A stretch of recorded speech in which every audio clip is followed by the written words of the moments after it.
This is just beautiful setup right here. Look at how strong and how straight that back is. As he turns away,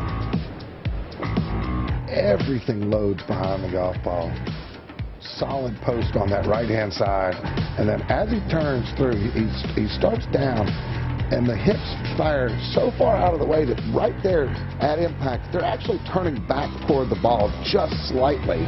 And it's like a recoil that generates so much more club head speed. You can't do that at home, folks. And here's another example of the flexibility you were talking about that Rory McIlroy has. Yeah, I mean, he's ripped physically, a lot of muscles, but he stretches those muscles. But watch the follow through. See how he drops it into the slot right here, and then right there is perfect. Watch where the club head ends up. And this is a little bit like a Michelle Wie fall through. Watch the club actually points at the target. It's so fall through so far. Here's Adam Scott on that last shot on the downswing. Pay particular attention to his right foot, his right leg, and how beautifully he stays down to the ball. You hear a lot about staying down to the ball. He didn't come up off that right heel too soon. Controlled his lower body action. That allowed him to make solid contact, as shown by our Konica Minolta BizHub Swing Vision camera.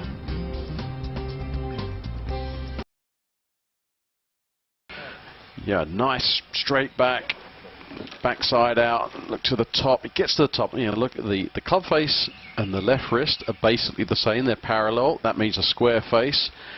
He's resistant against that right hip on the way up, and then from the top, rotates those hips, and then more importantly, gets that top half through so well, doesn't he? There's just no impingement on the way through. Swing Vision camera. I only want you to focus on Bubba's head and his cap. Nothing else. Don't watch the swing, don't watch the footwork, don't watch anything.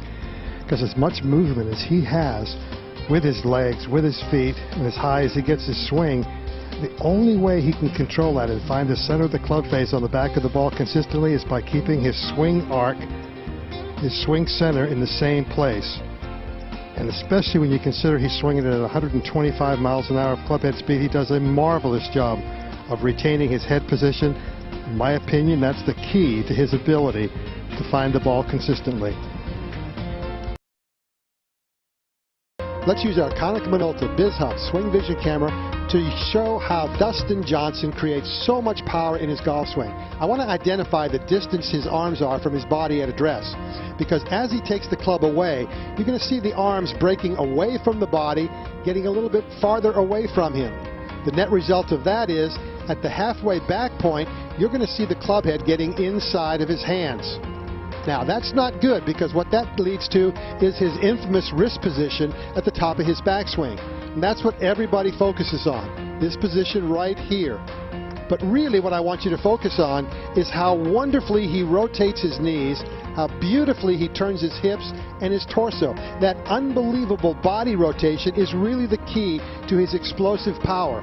As we change directions now, you're going to be able to see how he stays back on his right leg long enough, changing directions, so that when he comes into the golf ball, he is going to have the shaft in an absolutely perfect position at impact, and the back of the left wrist and forearm is flat. So he returns it to an impeccable position at impact because of his phenomenal body rotation. You'll never hit it as far as Dustin Johnson, but if you want to hit it farther, try turning your body as much as he does. Seems to catch every shot right in the middle of the face. There's a new driving iron. Full release with his right arm, his right side through the ball.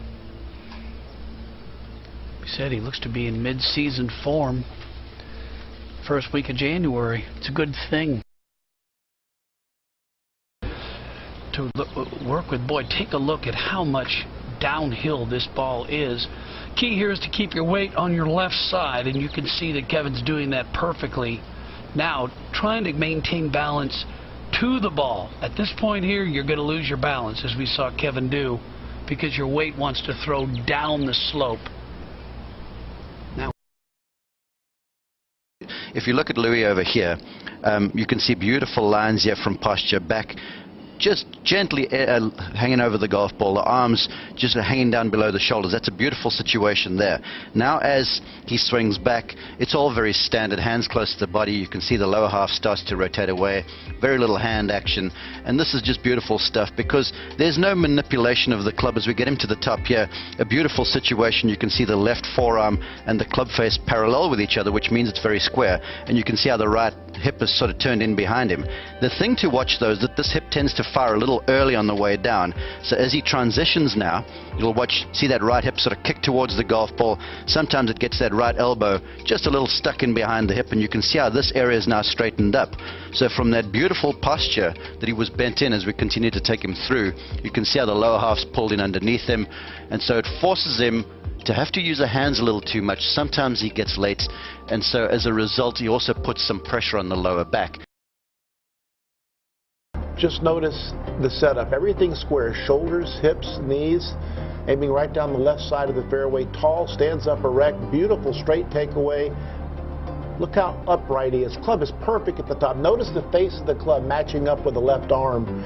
All his weight is shifted into his right side. He's loaded up perfectly. Now he'll start the downswing with his legs. Notice him drive down the line. Look how well his head stays in, maintains his spine angle. Always like the way this young man swings the golf club. And how you release the club, how you might hold it. Another look here at the swing in slow motion. Trying to get that shaft to stand up a little bit more in the backswing. Let's see if it flattens out on the way down. He did hit a cut here though, so sometimes you're a little bit more on top of it, which he was right there. He didn't really flatten it out on the downswing there, but when you're trying to play a cut, you're a little more on top of it and holding off. How long do you think a process like that takes?